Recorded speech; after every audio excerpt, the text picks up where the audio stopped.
Api berkobar hebat di Jalan Karyajaya, Desa Ibul Besar, Kecamatan Pemulutan, Kabupaten Ogan Ilir pada Sabtu sore 10 Juli 2021. Amukan si jago merah tersebut meludeskan banyak rumah warga setempat. Belum diketahui pasti asal api dan jumlah kerugian yang diderita oleh korban. Darwin, 45 tahun, warga setempat mengatakan ketika itu dirinya sedang melaksanakan sholat asar dan mendengar teriakan kebakaran dari warga. Menurut Darwin, loket bus yang dikelolanya ludes terbakar. Namun Darwin mengaku belum mengetahui jumlah rumah yang terbakar dan asal api. Romli, warga lain, mengungkapkan api diduga berasal dari konsleting arus listrik dari salah satu rumah yang terbakar.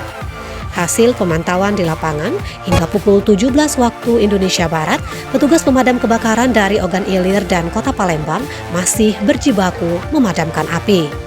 Laporan Isro Antoni dari lokasi kebakaran untuk Anda.